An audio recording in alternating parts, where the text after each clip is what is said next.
How's it going everyone? 40 Gaming here. Welcome to the channel and to this video where I'll be giving my impressions of Anthem so far. I'm playing on PC. I did play the VIP demo prior to release, and that core gameplay loop, the combat system, the flight mechanics just instantly clicked with me and I just loved it. Enjoyed it so much. I don't think I've played anything like this before. So yeah, hype levels were up there, and I couldn't wait to get my hands on with the full release. February 22nd rolls along and wow, what a reception. And in 25 plus years of gaming, I don't think I've seen this amount of negativity and hate towards one new release ever before.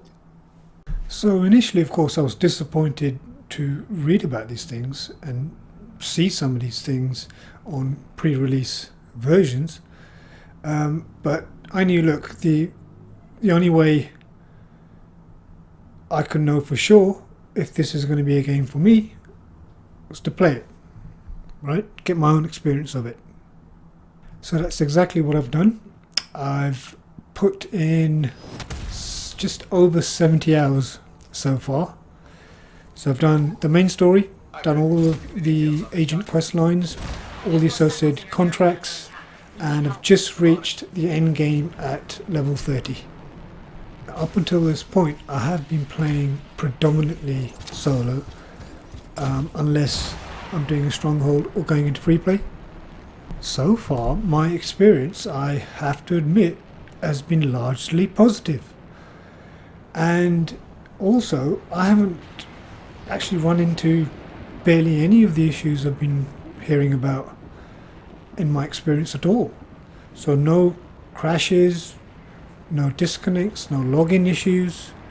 That doesn't mean the experience has been completely perfect. I have had a few issues of note, mainly the server latency problems, rubber banding, and the hit detection issues or hit scanning issues with the Titan enemies. That's kind of famously doing the rounds at the moment.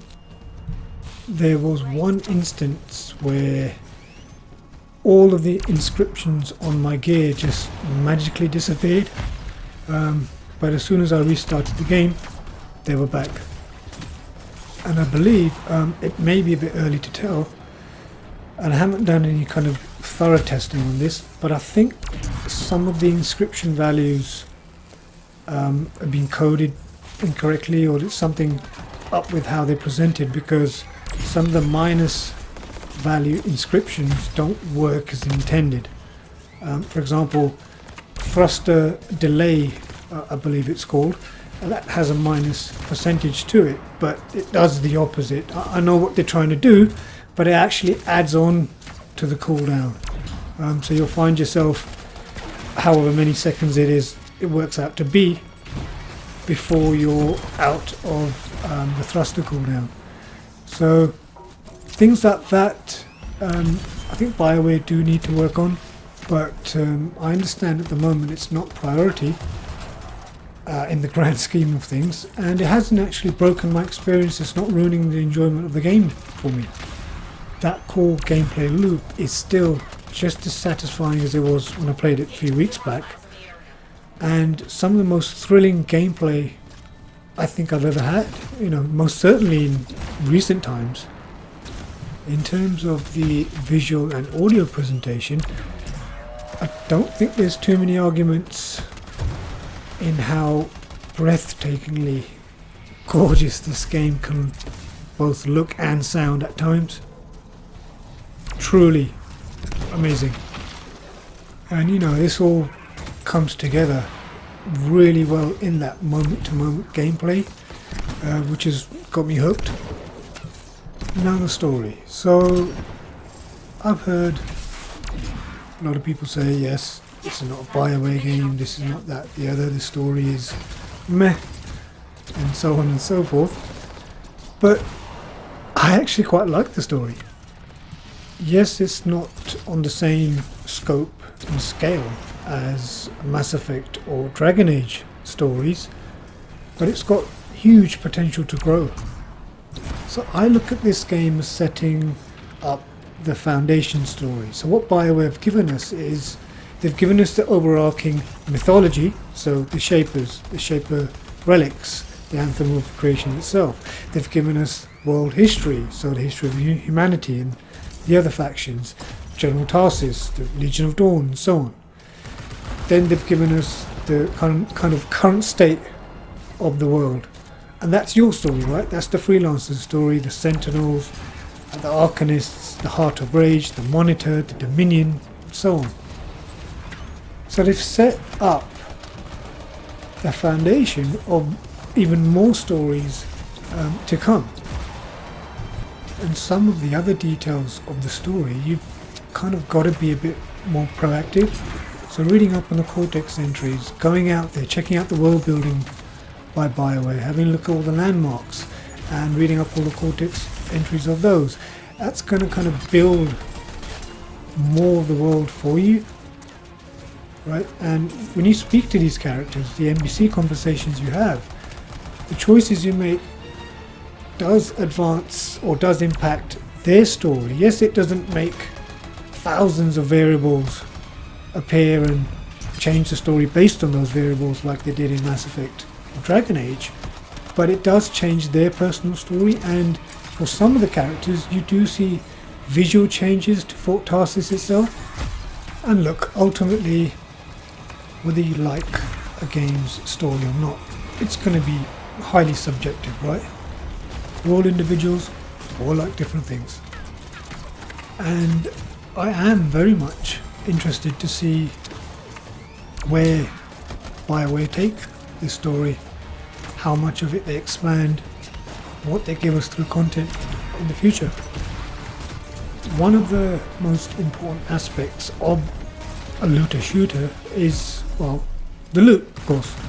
And I've been hearing all sorts of different views, different opinions of players talking about how there's not enough loot, there's not enough drops, the drop rates are rubbish, this, that and the other.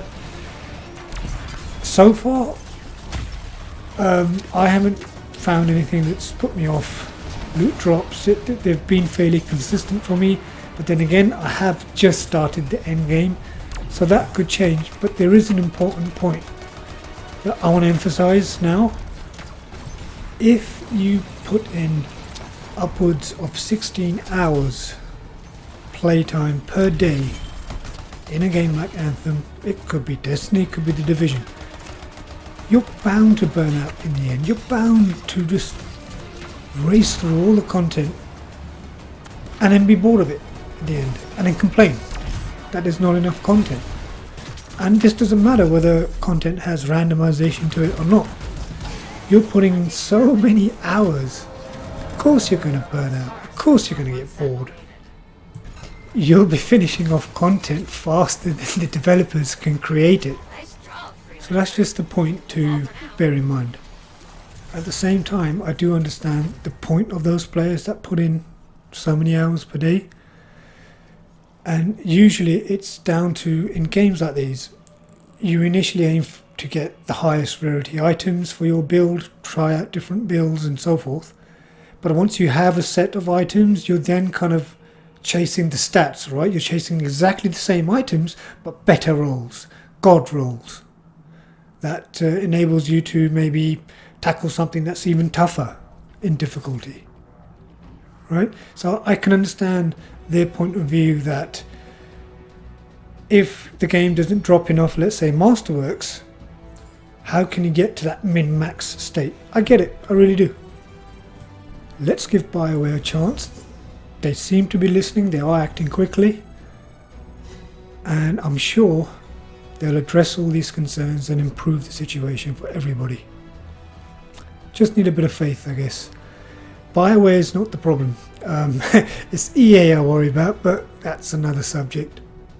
So, freelancers, I want to make Anthem a mainstay on the channel and cover it for as long as I can. I want to be part of this community and I want to see this community grow because the potential for this game is massive. So with that being said, I really hope this gives you a different set of impressions than what you've seen so far.